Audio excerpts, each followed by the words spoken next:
Welcome to another episode of Grown Men 2, where we have casual conversations with family and friends about various topics spanning from life, health, money. And today we are going to tackle something that we touched on, I guess, a couple of weeks ago, or I'd say a month ago, probably.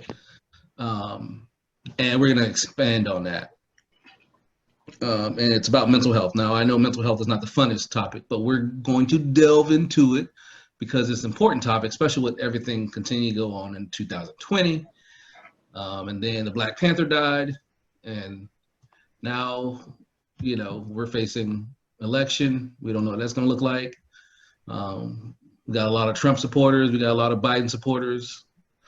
And everybody's fighting against each other over politics. And my first segment is going to be, are we being exposed to too much negativity and trauma? And that can be us, meaning you can address it from the community or you can address it from just society itself. Anybody want to take a stab at the beginning? Well, the answer, and I started out. I'll always say yes. I think the news that drives us is, just a world of negativity. The specks or the spots of positivity, is few and far between. And when it is, it's here today and gone tomorrow. We see the depressing numbers of the coronavirus, and again, not saying that the coronavirus isn't dangerous, but the COVID that we got going on, the rate of coming out of it, not 100% healthy, but coming out of it is a lot higher than death. But the one thing that they constantly put on there is death. So I think that has caused the mass hysteria that we have currently in our world today, where I think people are so frightened. I think that has caused some of the issues where you see people confronting people when they don't have a mask on, not understanding the full background. Maybe that person has a medical issue, but you don't see it. And it causes that anger. The loss of jobs. I think the businesses that are losing out. I think all that coupled together, that's just a small part, or I should say it's a large part due to the news, because people are afraid to go out. People are afraid to do things, which are hurting a lot of the small businesses. But in general, it's very difficult with the world that we have, because it's so driven by negativity. It used to be when you saw sports, you would see highlights. They would talk about what happened in the game. And now you watch sports, you watch talk shows, and things like that. It's all negativity. It's all negativity. Well, who lost the game? Oh, this person played awful. So it's just a different world that I think we live in, and that negativity just looms large. And I think it creates a lot of mental stress for many people. And sometimes that stress then creates, the issues that we have, the anxieties, the depressions. And that's where I think, that's what's hard in our world right now. And with the mental health being at an all-time high, people are sitting at home more than they ever have. So I just think it's difficult. Yeah, that pretty much sums it up what it is. It's very difficult. What about you, Eric? You got something to add to that? Yeah, I definitely think it's that's the case, but I also think we have a choice, right? So you don't have to put on the news, or you don't have to subscribe to that point of view. I think like most things right now, they're giving people what gets attention, right? So to me, part of it is trying to choose to opt out. And when you talk about like, you know, trauma towards Black folks, for me, it's like anytime you turn on the television, even when you're not watching the news, you might see something that implicitly has a negative message about you and your Black skin. So like for me, it's just kind of like, it's pervasive, it's ubiquitous, right? Like, of course, like the scary figure with the hood, right? Like, you know, Viola Davis, a lot of stuff that she's been posting on social media kind of showcases like how we contrast that in every way, right? Like that kid in Wisconsin who crossed state lines, who's not old enough to even carry the weapon that he has, right? What did he go do? He went and he killed a person. I think 2 people actually, if I recall that correctly.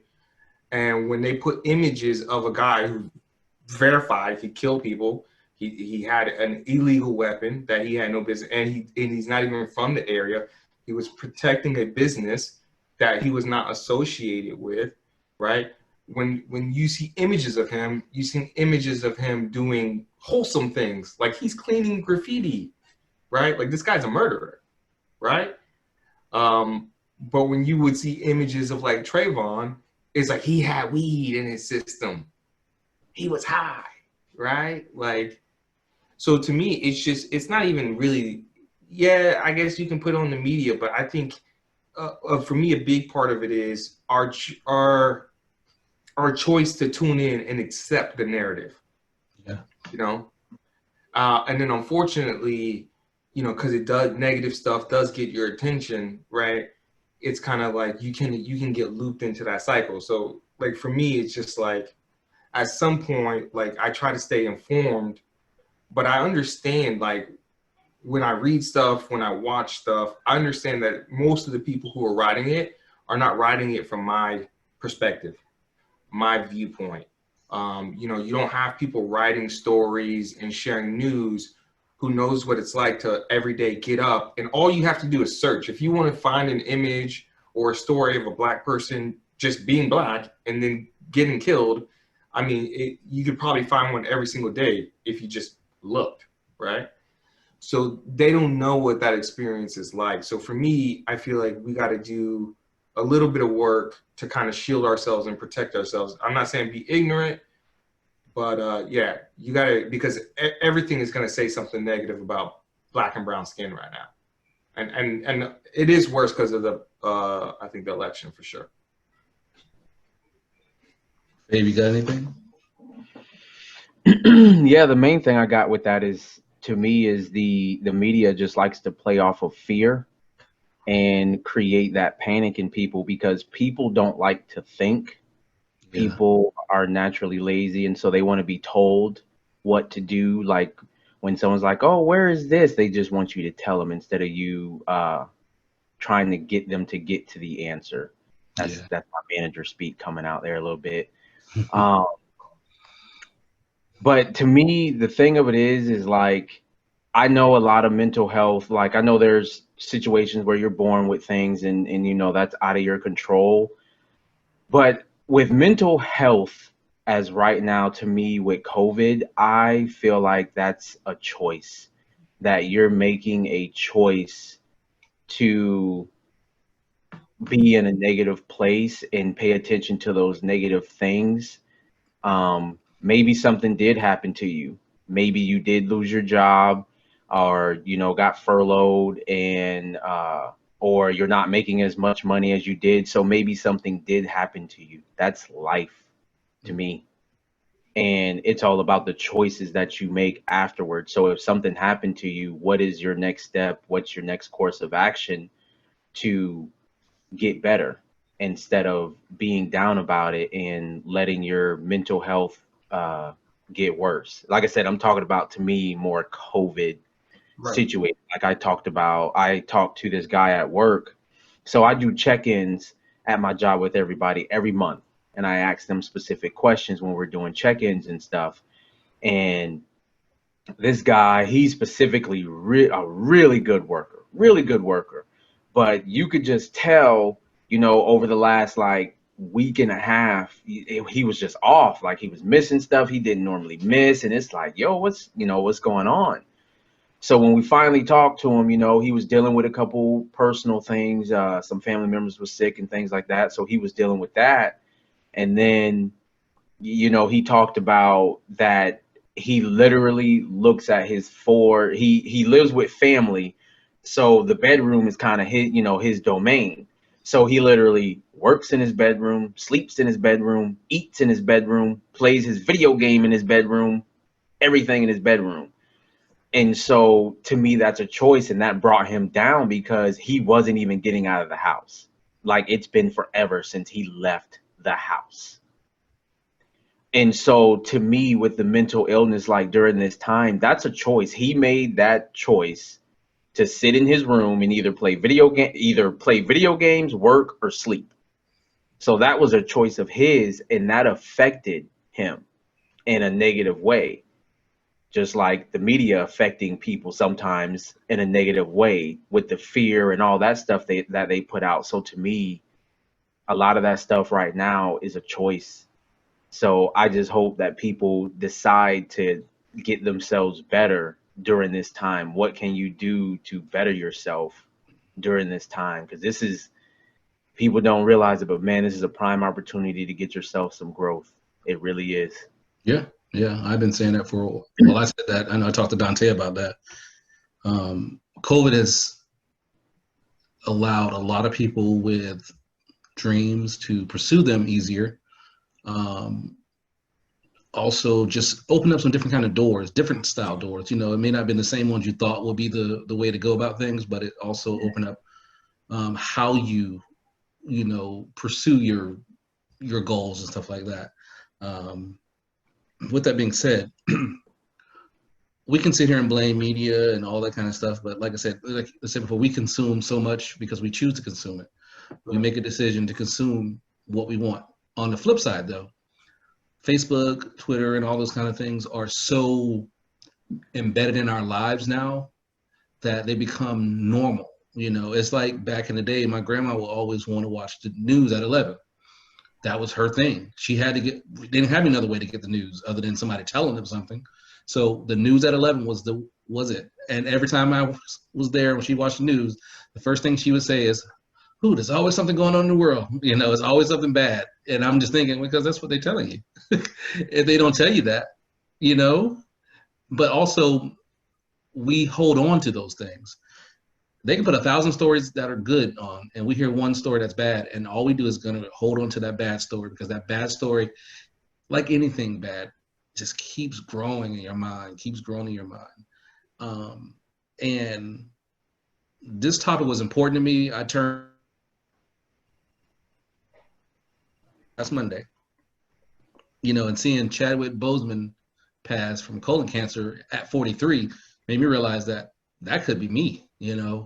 I'm not the healthiest person, but soon I'll be working with Athlete City and getting that body right, doing my things right. But I know for sure that could be me, because I for years haven't been eating right and doing things right, and and not that saying that's what happened to him. Is I don't know his situation, but it made me think about also how I'm affecting my mental health by exposing myself to so much of this violence that's going on in our community, because I need to justify why police should do their jobs properly. But what can I do to change it? I can voice my opinion, I can voice my thoughts, but am I really actively going to change legislation? Am I going to change the mind and hearts of these police officers that are doing these heinous things? No. So what I realized is this: I have to change my circles. My circle has to be the best circle I can possibly have. And changing my circle will help me also see, not only know that there's bad things going on, but I can put things in place to help more people not take those routes in life to where they have to deal with that issue, or at least they can avoid some of those circumstances that create those issues. I used to never post anything about my financial work and stuff like that on my page, because I want to keep everything separate. I have a separate paid for my financial work and stuff like that. But then I start saying, why don't I? You know, I post all my political points or all my social points. So why don't I post my business stuff on there? So I was like, I've been focusing so much in my personal life on trying to fix wrongs that I have by myself no control of. So now I'm shifting to where I'm going to focus on the things I can control. And that starts in my household. That starts in my household, and then it connects from who else I can touch, who else I can touch. And from there, hopefully I can build a tree of life or a tree of something that allow me to help a bunch of people in different ways and different avenues. And it'll keep me from falling into that trap of that negativity. Because I tell you, every day it's somebody getting shot, and they look like me, So if they look like me and every day somebody's getting shot, I have to figure out how can I have empathy for that situation, but also have the mental strength to keep moving on my same goals and my same dreams that I have also, but not discrediting or abandoning the fight for that justice for those people. And I think that's the hardest thing I'm dealing with right now. But I realize I have to fix me too in the middle of that. So, I try to change my focus. I don't know if Dante, did you hear us talking about what we were talking about? Heard a little bit of it. I didn't know what the question was though. All right. It's all good. So Byron, I just wanted to, you and Faye kind of brought up a good point, where I think there are a lot of instances that, we bring some of the mental health to ourselves. And then I think that there are other situations where the mental health kind of comes to us. Being laid off of a job, that's not something that you have control over. I know depending on if you have kids, you had to be a teacher. Some people like me, where I was working from home, I got lucky and we had a babysitter for the most part, but I know a lot of my coworkers had to try to help their kids with school during the day while trying to work an 8-hour job, and then also cook dinner, get everything ready. So I think some of those wears on you, because we are people and creatures of habit where, I used to go to work. I had a 30-minute ride on the way into work that I got to decompress. I got a 30-minute ride on the way home to decompress, where now I literally wake up and I go from having kids, I come downstairs, I work. When I get done work, I come upstairs and the kids are right back there. So a lot of those outlets that, me personally that I had, I don't have anymore. And I can see, working in the mental health field for a long time, how that can have an effect on you, because now you're out of your routine, things are different. And when you're talking about dealing with school, trying to keep a young, I would say elementary school child, possibly even a middle school child, trying to keep them in front of a screen and paying attention while you have the job that is, putting a roof over your head. And you don't want to put that in jeopardy, as well as you don't want to put your child behind. I just think that creates some of that stress. Now, how we deal with stress, I think, is where you guys are. I would put what you're alluding to is how we deal with it. And I think we have to use a lot of the outlets that we have, whether it's friends, family, calling a specialist. And I think we can't be afraid to talk about when you're having a rough time and talk to those people, because same thing, employer. Some people may feel comfortable with their employer and letting them know, and their employer might be like, hey man, listen, go ahead and take a day off, just, but I think those things are things we have to do, is find avenues for that. Because again, there's certain things and certain stressors in life that are always going to be there. How we deal with them is the bigger point, in my opinion. Because again, I always had stress at work. You're trying to get stuff done and you're trying to, balance life. It did change when COVID hit, but I think for the mental health and for our well-being, I think a lot of that, the gyms closed down. That used to be a huge stress relief for I don't know how many people. So did they try to find outlets to do things differently? And I think all that plays into the mental health. And are we taking care of ourselves, not just either physically or mentally, or it has to be a combination of both. Yeah.